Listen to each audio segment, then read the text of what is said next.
ով հնարավորություն ունի մի բան ավելացնելու, մի բան կառուցելու, մի բան ստեղծելու, ցանկանալու, տալու, տվեք ես կան,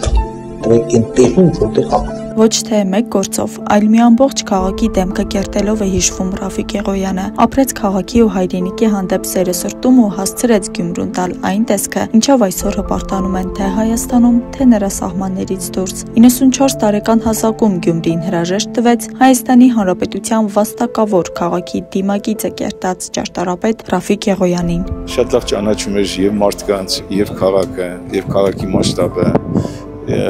նիստուկացը ու մեծ լումա ունեցավ եւ ներդրեց սա իր շնորհքը դրա մեջ ու կարելի ասել որ ինքը երևի դեմքը ձևավորողներից մեկն էր։ Ծնվել է 1931 թվականի ապրիլի 2-ին Լենինականում, 1961 թվականին ավարտել է Երևանի Պոլիտեխնիկական ինստիտուտը։ Նույն թվականից եղել է Հայ պետնախագիծ ինստիտուտի Գյումրու մասնաճյուղի գլխավոր ճարտարապետը, 1990 թվականից Երևան նախագիծ ինստիտուտի Գյումրի արվեստանոցի գլխավոր ճարտարապետը, իսկ 1964-ից 1977 թվականներին միաժամանակ Գյումրու գլխավոր ճարտարապետը։ Միքայել, մի փոքրիկ քայլ Աստծուն մոտ է, որովհետև Աստվածն էլ է արարիչ, ստեղծագործող մարդն էլ է ստեղծում ինչ-որ բաներ։ Քաղաքի մասին, ինչպես ասում են, որ շրջագայես, իրա կարելի ասել հոգևոր զավակներին կգտնես։ Նրա նախագծով կառուցվել են բնակելի, հասարակական, մշակութային շինություններ, բազմաթիվ հուշարձաններ։ Շատերին հայտնի Մայր Հայաստան հուշահամալիրը իր հեղինակությամբ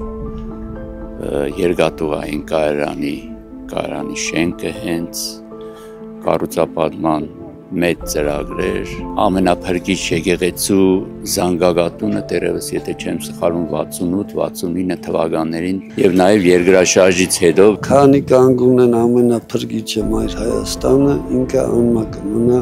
յուրաքանչյուր գյումրեցի սրտում։ Գործընկերներն ու հարազատները շեշտում են Եղոյանի բարության, Գյումրին սիրելու առանձնահատուկ ձեռքը։ Որոշակի ճարտարապետական հայացքներ կրելով նաեւ կարելի ասել այդ սերնդի մասնագիտական ավակներ եւ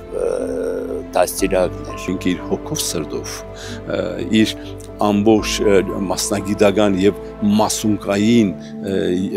բաներով կապված էր Գյումրի քաղաքի հետ։ Քաղաքից հեռու ապրելը Եղոյանի համար հեշտ չէր, այդ զգացումը հաճախ է անհանգստացրել նրան։ Գնացքով գալիս եմ ու անընդհատ լուսամուտ առաջանքը որ Արագածը չտեսա, ոնց որ մորս տեսնի։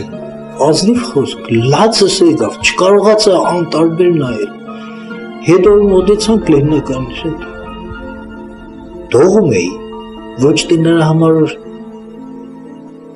ուղղակի կարոտը շատ էր այս տեղի նկատմամբ։ Շատ կարոտում էր Գյումրին, հատկապես որ մի քիչ ծերացել էր ու դժվարանում էր, շատ կարոտում էր, ես մի երկու առիթ ունեցել ենք դանդաղ քայլելով բերել եմ նայելա, տեսելա ու շատ ուրախանում էր, երբ որ ճանաչում էին ու ծանոթ մարդիկ էին հանդիպում իրան։ Հոր ուղով է գնացել որդին Գարեգին Եղոյանը, ստացած ամենամեծ դասը սկսածը ավարտին հասցնելն է։ Սկսած գործը ավարտելը երևի ամենակարևոր դասն էր։ Ինչպես Ռաֆիկ Եղոյանն էր ասում, մեծացել է քաղաքի պարզունակ խանջարների միջավայրում եւ միշտ համարել, որ ամենամեծ մարդկային արժեքը բարությունն է։ Այդ բարությունն ու համեստ հանճարը դարձան հիմք, որպիսի Ռաֆիկ Եղոյանի անունը հավերժ մնա Գյումրու պատմության ու կերպարի մեջ։ Աստղիկ Խաչատրյան, Խանովանիսյան, այսօր։